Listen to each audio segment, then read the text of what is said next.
I am a field engineer, and my job is to support the customer in the field, in austere environments, Afghanistan, and I've been doing that since June 14th of 2010. That's the day I was hired. We do a variety of different tasks, mechanical, electrical, pneumatic, and we make sure all systems keep rolling along and that they're, available to the customer, to accomplish their mission. The information started to come in, and it was then when we started to realize that something really terrible had happened. David Nicholson and some of his peers were walking between buildings when their site in Afghanistan came under attack. It's believed that 2 rocket-propelled grenades were fired at the site. It started out as a standard, typical day.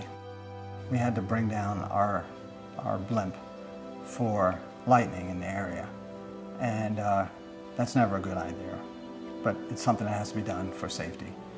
About 3 o'clock, the alarm went off that we're having incoming, and we did what we had been trained for and what we had rehearsed many, many times in the past.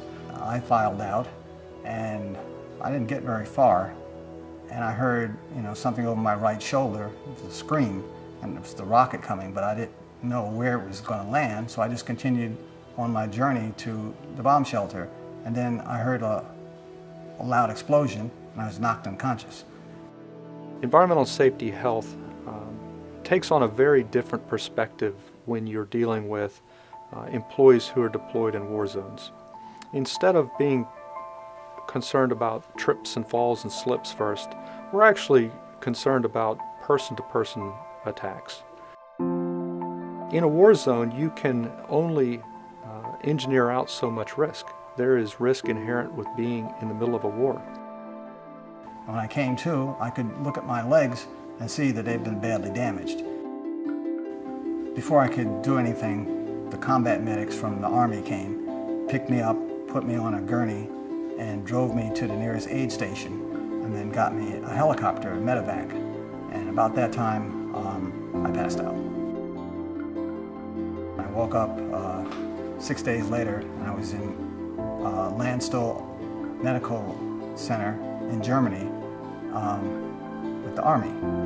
And I saw my wife and 2 of my sons bedside, and I thought I was still in Afghanistan. I thought, my legs were broken. I didn't realize they were damaged so badly they had to be amputated. And they cut my chest open and did exploratory surgery, and shrapnel was everywhere. Expect the unexpected. You could be doing your job and routine things just sometimes go terribly wrong. And you got to be ready for that. Immediately following the event, there was a call to action by the management team.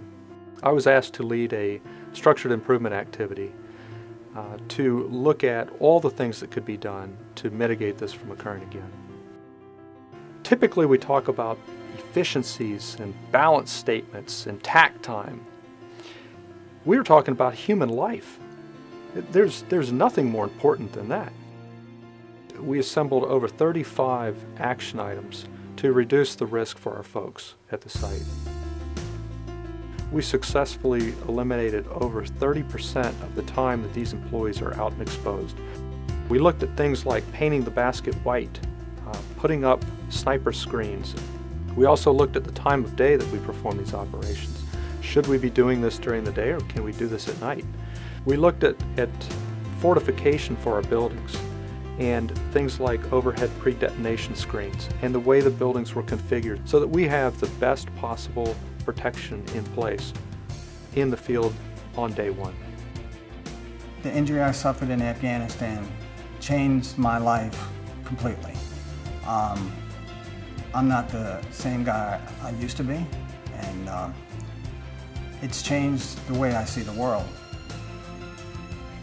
I agreed to do this safety video because I think I can inspire and enlighten a lot of people who may have had setbacks of their own of a different nature.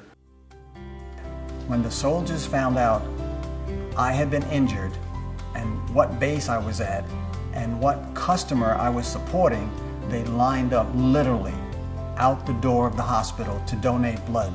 And I was told I took 14 pints. And I was just floored. I was overwhelmed. I didn't think soldiers would do that for a contractor. They treated us as one of their own.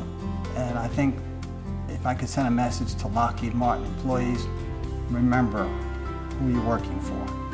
It's everything. It's not just a word, it's a way of life. The safety culture at Lockheed Martin is ubiquitous. Whether you're working at a computer workstation, or you're working on a factory floor, or you're working in a war zone over in Afghanistan.